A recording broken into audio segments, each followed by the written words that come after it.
Here's the breaking news. Bill Shine, Deputy Chief of Staff for Communications, has, as of last evening, handed in his resignation, and the president accepted that resignation. Shine will leave the White House, but he will serve as senior advisor for the re-election campaign of 2020. He took the job, Sandra, in June of 2018, so about 9 or 10 months on that job in the West Wing. The president responding with a statement saying that he's done an outstanding job. But he looks forward to working with him on the 2020 campaign. Mick Mulvaney also putting out a statement saying he looks forward to all his future contributions. Among other things, Sarah Sanders calling this a big loss for the White House, but a huge gain for the president's re-election campaign. He did not make the trip to Hanoi, Vietnam. It was there was some chatter as to whether or not that meant anything, but I was given assurance that he stayed home because of a couple things: the Michael Cohen storm that was brewing back home, and also the upcoming CPAC appearance that happened Saturday last weekend. John Roberts from the North Lawn picks it up from there. And John, what are you hearing? Really came as a surprise, Bill, this morning because Bill Shine was out there at the departure, making sure that everything went smoothly. And then the next thing we know, his resignation has been announced. He tendered it to the president last night. I mean, here's one of the things that we do know, that he's probably going to be joining the campaign at least in a consulting position, if not officially an employee of the campaign. I was told a moment ago that he probably is likely joining the campaign full time.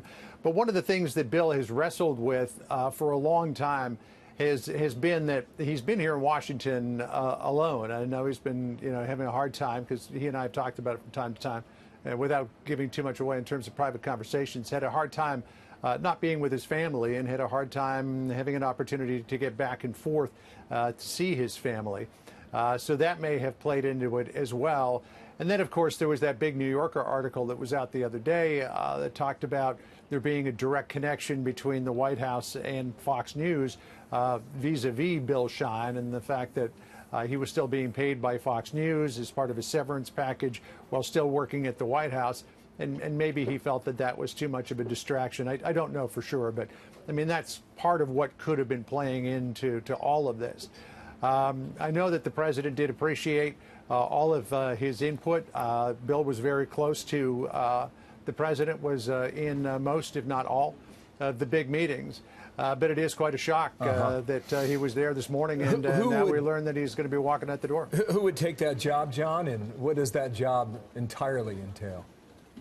We don't know who will take the job. Megan Burris, who was Mick Mulvaney's spokesperson over at OMB, was recently brought over from OMB literally across the driveway to the West Wing, but she's going to serve as the director of the Office of Media Affairs, replacing Helen Ferre, who left a little while ago. So that the job of communications director is open again. And what the communications director does is coordinates message between the White House and all of the departments so that everybody's on the same page. But the role that Shine filled was a little bit different than that, in that I mean, he was a main liaison to the media as well. So he was almost serving in a parallel capacity in many ways to Sarah Huckabee Sanders. So no idea who might fill that bill. I mean, there are all of the usual suspects' names that come up, but at this point, we're still, digging to the bottom of why exactly it is that Bill decided to leave, as opposed to who's going to be replacing him. But we'll probably find that out soon enough.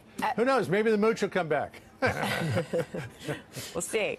John, while this news is breaking, obviously these are live pictures that we're seeing on the ground there in Fort Benning, Georgia. Air Force One just landed. You saw the president, the first lady, and his son have just boarded Marine One. They're now on their way down to Alabama to survey the damage there. That is the latest on the president. We continue to keep these live pictures up. John Roberts, last words, please. Well, the president will be down there to survey the damage, and of course, what happened there in Alabama is something that's very much on his mind, particularly given the politics of the state of Alabama. But that doesn't even really matter in a case like this. But we did see some other interesting things that the president had to say this morning about the Paul Manafort case. The president tweeted on the way down there, by the way, that Michael Cohen asked him directly for a pardon, which bumps this up to a whole new level. The president alluded on the way out the door that he had something more to say about it, and it looks like that might be it. So that'll be some piece of string that we'll be pulling on all day today as well. Thank you, John. Good work there. John Roberts.